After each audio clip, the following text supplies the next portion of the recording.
एक गांव में कालू कौवा नाम का मिठाई वाला अपनी बीवी चिंकी चिड़िया और बेटी टूनी चिड़िया के साथ रहता था, जो बहुत ही शुद्ध और स्वादिष्ट मिठाइयाँ बनाता था। उसकी मिठाइयाँ पूरे गांव को पसंद आती थीं और दूर दूर से लोग कालू कौवे की मिठाइयाँ खाने आते थे। कालू भाई, आपकी मिठाइयाँ बहुत ही स्वादिष्ट लगती है। मेरी बीवी और बच्चों को तो हमेशा फरमाइश रहती है कि वो आपके यहाँ की मिठाइयाँ ही खाएंगे। हाँ कालू भाई, आप इतनी स्वादिष्ट मिठाइयाँ बनाते हो कि कोई भी आपकी मिठाइयाँ खाकर खुश हो जाए। हाँ। अरे भाई लोगों, मैं तो आप लोगों के लिए ही ये सब कुछ करता हूँ। आप लोगों को खुशी खुशी मिठाइयाँ खाता देख मुझे भी बड़ा अच्छा लगता है। हाँ। इतनी ज्यादा कमाई होते देख कालू कौवे का ईमान डगमगा जाता है और वो अपनी बीवी चिंकी चिड़िया से कहता है, लोग मेरी मिठाई इतनी पसंद करते हैं, अब मैं उसमें मिलावट करना शुरू कर देता हूँ। किसी को क्या पता चलेगा कि मिठाई शुद्ध है या मिलावटी। नहीं नहीं, आप मिलावट मत करिए। आपकी मिठाइयाँ लोग इसीलिए पसंद करते हैं क्योंकि वो बिल्कुल शुद्ध और स्वादिष्ट रहती हैं। अगर आप मिलावट करना शुरू कर देंगे तो कोई भी आपकी मिठाई नहीं खरीदेगा। अरे तुम बहुत ज्यादा सोचती हो, ऐसा कुछ नहीं होगा। लोग अब मेरी मिठाइयों के दीवाने हैं। अगर मैं उनमें थोड़ी बहुत मिलावट कर दूंगा तो किसको पता चलेगा। टूनी के पापा, लोगों को भले ही न पता चले, लेकिन ऊपर वाले को सब पता रहता है।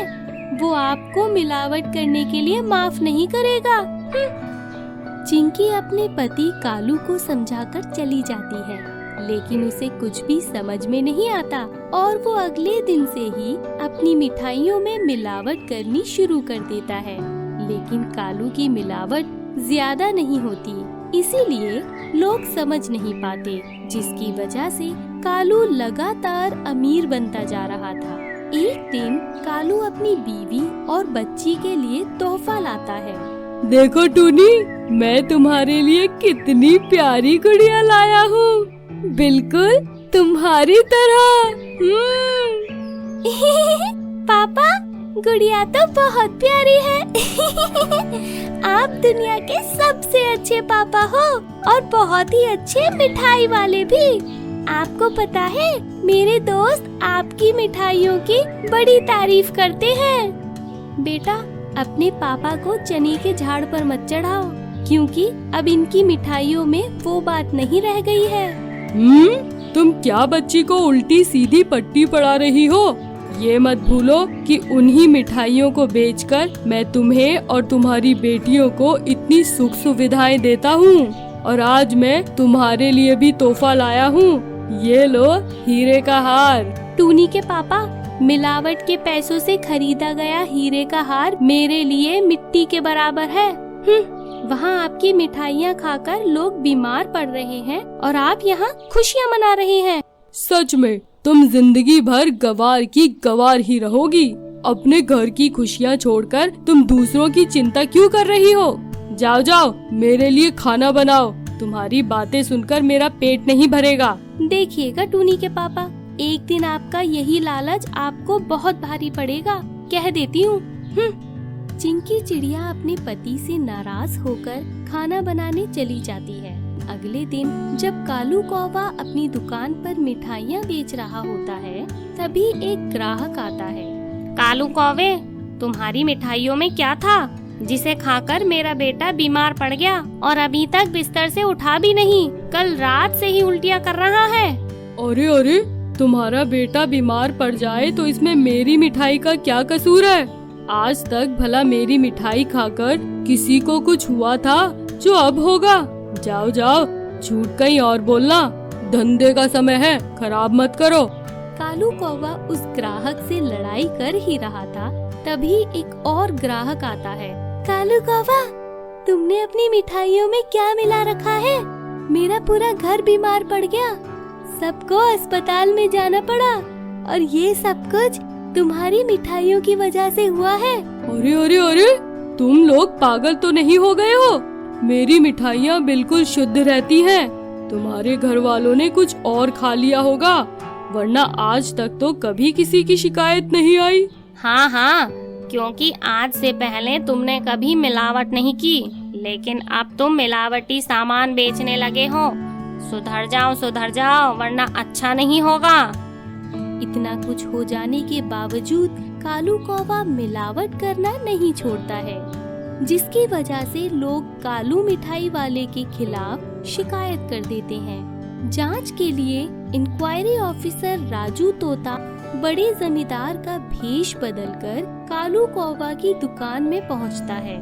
क्या यही वो मशहूर कालू मिठाई वाले की दुकान है? हाँ हाँ साहब, यही वो मशहूर मिठाई वाले की दुकान है और मैं इस दुकान को चलाने वाला कालू कौवा हूँ। बताइए क्या चाहिए आपको? 10 किलो मिठाई पैक कर दो, मेरी बहन की शादी है। मिठाई बिल्कुल टॉप क्वालिटी की होनी चाहिए, वरना अच्छा नहीं होगा। साहब, मेरी दुकान की मिठाई सबसे टॉप क्वालिटी की होती है। अच्छा, ये बात है तो जरा साइड में रखी हुई ये मिठाई चखाओ। राजू तोते की बात सुनकर कालू कौवा डर जाता है, क्योंकि उसकी मिठाई में मिलावट थी और वो नहीं चाहता था कि उसकी मिलावटी मिठाई इतना बड़ा सेठ खाए। अरे साहब, ये मिठाई तो ऐसी ही है, मैं आपको इससे भी बढ़िया मिठाई खिलाता हूँ। नहीं, मुझे तो यही वाली मिठाई खानी है, दिखने में भी बहुत स्वादिष्ट लग रही है। अच्छा, आप इतना कह रहे हैं तो ले लीजिए और खाकर बताइए कि कितनी बढ़िया है। राजू तोता जैसे ही मिठाई को अपने हाथ में लेता है, तुरंत उसे खोलकर उसकी जांच करने लगता है। अरे साहब, आप मिठाई को खाने की बजाय उसे खोलकर क्यों देख रहे हैं? मिठाई है, कोई बम नहीं जो धमाका कर जाएगा। तुम चुप रहो, मैं ये देख रहा हूँ कि कहीं मिठाई में मिलावट तो नहीं है। तौबा तौबा, मिलावट? वो भी मेरी मिठाइयों में? ऐसा तो हो ही नहीं सकता है। मैं अपने हाथों से सारी मिठाइयों को बिल्कुल शुद्ध देसी घी और मेवे के साथ तैयार करता हूँ। वो तो जांच के बाद ही पता चलेगा कि तुम्हारी मिठाई कितनी शुद्ध और कितनी मिलावटी है। अरे साहब, ये जांच पड़ताल छोड़ो और इस मिठाई को जमीन पर फेंक दो, क्योंकि मैंने आपके लिए बिल्कुल ताज़ा और शुद्ध मिठाई तैयार करी है। अच्छा, तुमने मेरे लिए ताज़ा और शुद्ध मिठाई तैयार करी है, तो ये सामने रखी मिठाई किसके लिए है? हाँ? ये सारा सामान तो गरीब गांव वालों के लिए है। मुंह उठाकर चले आते हैं और कम पैसे देते हैं, तो जितने पैसे वो देते हैं उसी हिसाब से मैं मिठाई भी बना कर देता हूँ। लेकिन आप चिंता मत करो, आपको बिल्कुल शुद्ध मिठाई खिलाऊंगा। यानी कि तुम मिलावट का काम करते हो? अरे साहब, थोड़ा बहुत पैसा कमाने के लिए तो करना ही पड़ता है, किसे पता चलेगा। लेकिन आप चिंता मत करिए, मैं आपको बिल्कुल शुद्ध मिठाई बना कर दूंगा। बेटा, अब तुम अपनी शुद्ध मिठाई जेल के अंदर चक्की पीसते पीसते बनाना। क्या मतलब? आप ऐसा क्यों कह रहे हैं? मैं भला क्यों जेल जाऊंगा? मिलावट की मिठाई बेचते हो और बोलते हो कि मैं भला क्यों जेल जाऊंगा? मैं कोई जमींदार नहीं, बल्कि इंक्वायरी ऑफिसर राजू तोता हूँ, और मैं यही चेक करने आया था कि तुम मिलावटी काम करते हो या नहीं। तुम्हारे खिलाफ बहुत शिकायतें आई हैं। अच्छा, तो आपने मेरे साथ धोखा किया और मेरे से सारी बातें उगलवा ली। धोखेबाज के साथ धोखा करना कोई गलत बात नहीं होती। अब चुपचाप चलो और जेल की चक्की पीसो। इसी तरह कालू कौवे को अपना सबक मिल जाता है और वो मिलावट के केस में जेल में बंद हो जाता है। इसीलिए दोस्तों, कुछ भी करिए, लेकिन मिलावट और धोखेबाजी का काम मत करिए, वरना अंजाम बुरा होगा।